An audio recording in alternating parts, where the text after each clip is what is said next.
Hey guys, Crow here. Welcome back to a brand new video. In today's video, we're going to talk about my Porsche Cayman 718 GT4, almost a 1-year review of this car and how I like it and some things you guys should look out for along with some of the modifications I did.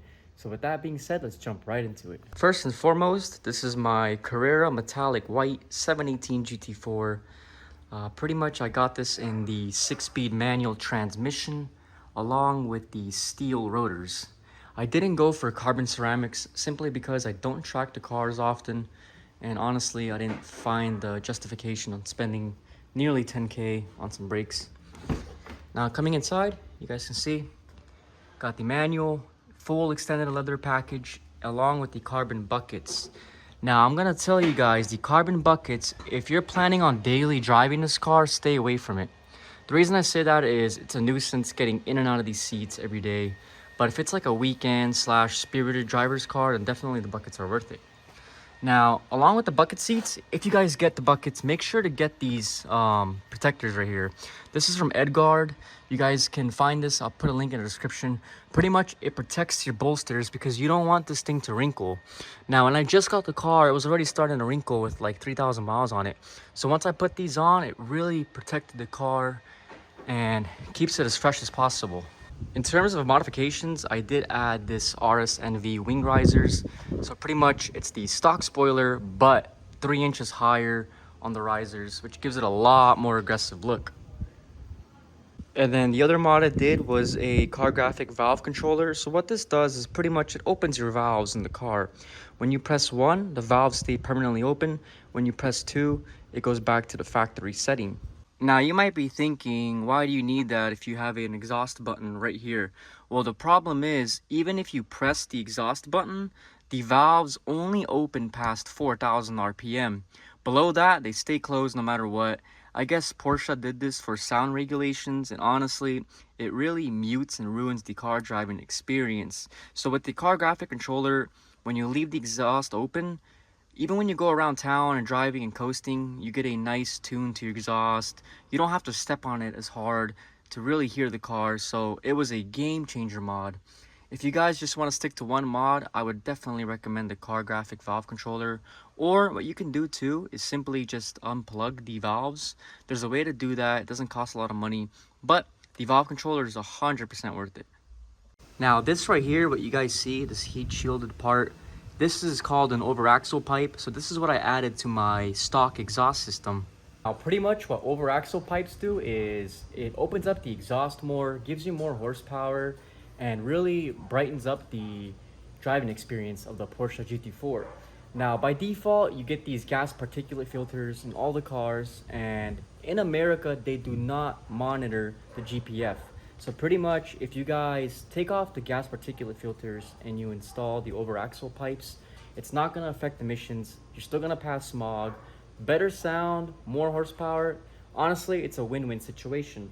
And best of all, no drone. So do not go out and buy a full-on catback exhaust system. You do not need that. All you need is basically the valve controller and overaxle pipes, and I promise you, the car is complete. Now, before we get on to the drive and talking about ownership, I want to let you guys know that the frunk is insane on this car. So pretty much, let me show you. The frunk is massive. You can fit a ton of things in here. When I go Costco shopping, I don't struggle to get groceries, put waters in there and whatnot. So for a small car like this, it's insanely practical. Could you daily drive this car? Absolutely, especially if you go with the sofa seats.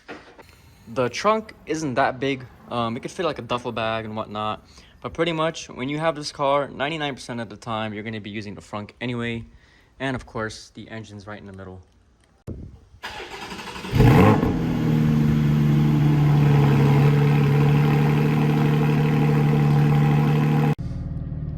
All right, jumping right in, let's get started.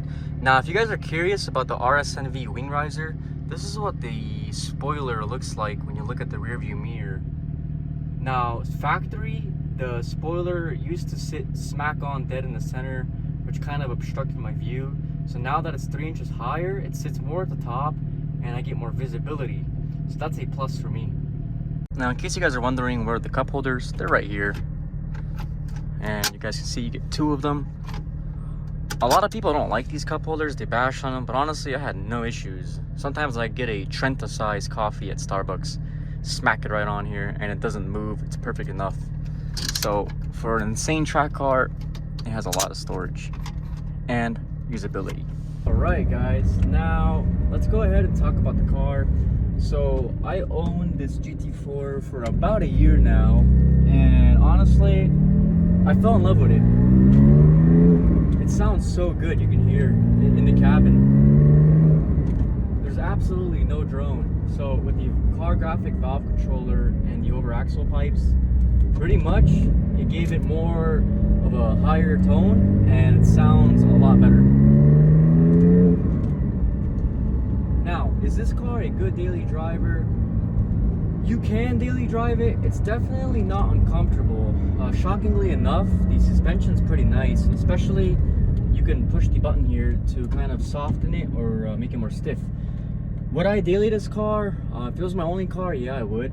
But I do have the Corvette, which I prefer a lot more. The C7 Z06 is just more comfortable for me to drive.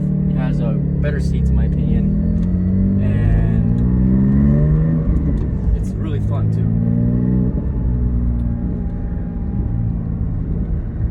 Now, one thing you guys have to look out for when driving this car is it's very low. You're going to be scraping the splitter if you're not careful. Sometimes even on speed bumps, you could even scrape the diffuser. That's what happened to me. And it sucks. When you first scrape this car, you're like, damn, it's expensive. But honestly, think about it as a consumable. You will scrape, and if you do scrape the splitter or the diffuser, don't run and replace it right away. Just wait a year or two and just annually replace it once a year. But yeah, the torque on this car is pretty good. The horsepower, you get about 420 horsepower. Now, like I said earlier, if you guys do get the over axle pipes, you will get an additional 15 to 20 wheel horsepower, which is nice. And my butt dyno says it definitely feels gains.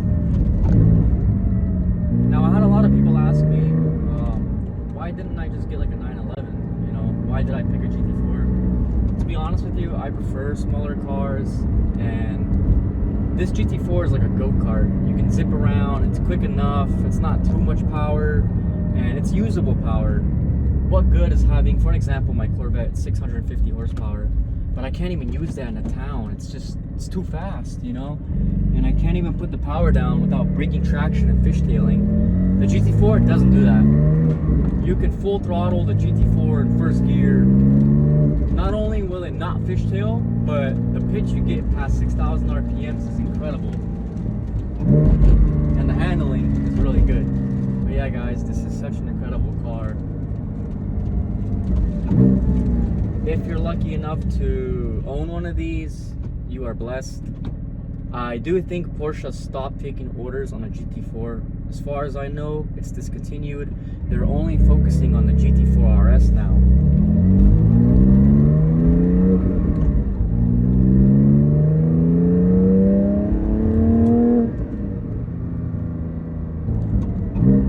One thing's for sure, if you guys are in the market of buying a GT4, you're not going to regret it. That I promise you.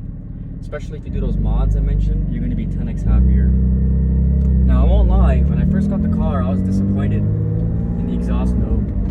It was too muted, it was too tame. Obviously, because of the gas particulate filter I mentioned, and the valves only opening past 4,000 RPM. But now that I've settled that, it's amazing. Another thing you guys gotta look out for, which might not really be an issue for a lot of you, but for me it was, the brakes. Whether or not you go carbon ceramics or the steel rotors, they do squeak like crazy. I mean, mine was squeaking so bad, and I know it's normal. Porsche says it's normal. That's just how the brakes are. Mine were squeaking so bad that I could not drive with the windows down.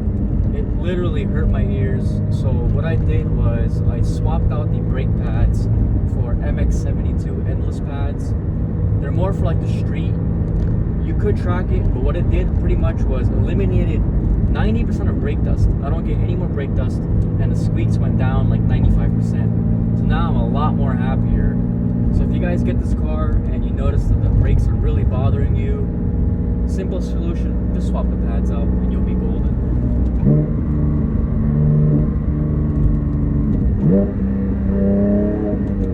Now, a lot of people do say that the GT4 has a long gearing issue. And let me tell you guys, do not listen to that. Honestly, it's BS. It doesn't really affect me. It doesn't affect your street driving. It doesn't affect the track. I mean, the second gear, yeah, it's a little longer than usual, but who cares? You get to enjoy it. You get to hear the exhaust. It's not an issue at all. So if you're thinking of getting a PDK because of the long gearing issue, ignore those people. Get the manual. If you're gonna daily drive the car, definitely get the PDK. But yeah, you won't regret it. It's amazing. But yeah, the car is very comfortable. Like these bumps I'm going over, the suspension is absorbing it pretty well. Don't seem to have an issue.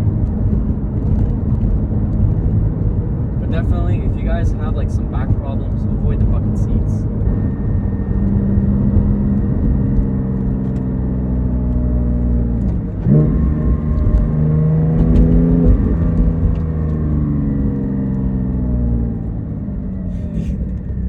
This exhaust note is intoxicating. I mean, in the cabin, like, this is why I love the GT4. The engine's right in the center, right in the middle. So you get to hear everything. It's perfect. It's not too loud. It's not obnoxious. It sounds insane. You know, I never understood why Porsches were so popular, why everyone was like going crazy for them. I thought they were okay, but until I sat in one and drove it, wow. The GT4 is gonna stun you. It's amazing, guys, trust me. Alright, a little pour right here, okay?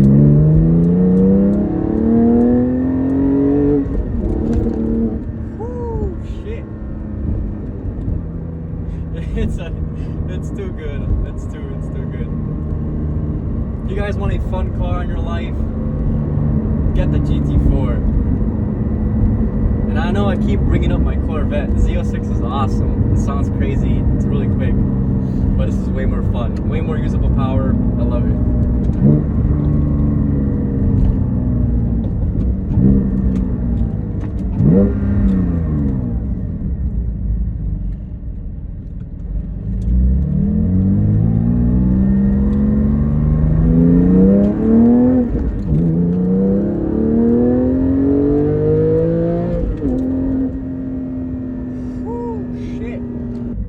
I've driven a lot of manual cars in my life, and let me tell you, the Porsche Cayman GT4 has the best shifter I've ever experienced.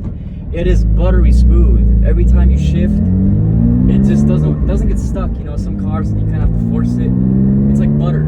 It shifts amazing. It's a short shifter too, so you don't have to put much effort. The auto blip feature is also nice. So I'm in third gear. If I clutch in and go to second, it's gonna auto rev match.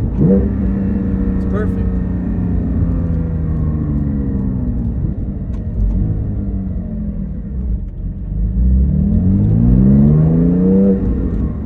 One good thing about buying this car, guys, especially now that it's discontinued, this holds value like crazy. I mean, the 981 GT4s, they're still over 100K, and that car is like what, like 6-7 years old now?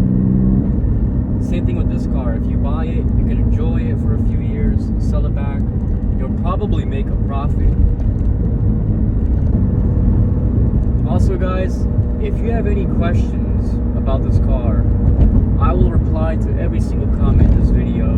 Let me know if you guys have any certain questions with the GT4, you're wondering about oil changes, or you're wondering about anything, let me know. I did a lot of research on this car. I'm on the forums a lot, so I read people's experiences. I'm very active. I don't post much on YouTube, but if this video takes off, I'll keep doing more videos. The last PPF video I did pretty well. So yeah, guys, it's awesome.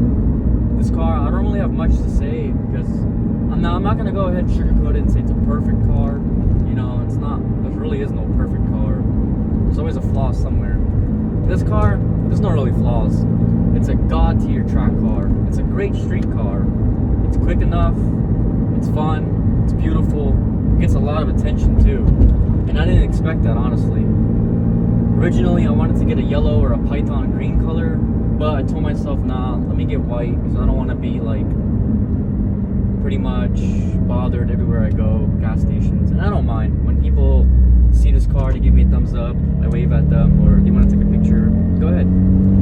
But this car doesn't get a lot of attention. So if you're not really much of an attention guy, you can't avoid it. This is just, you know, how it is.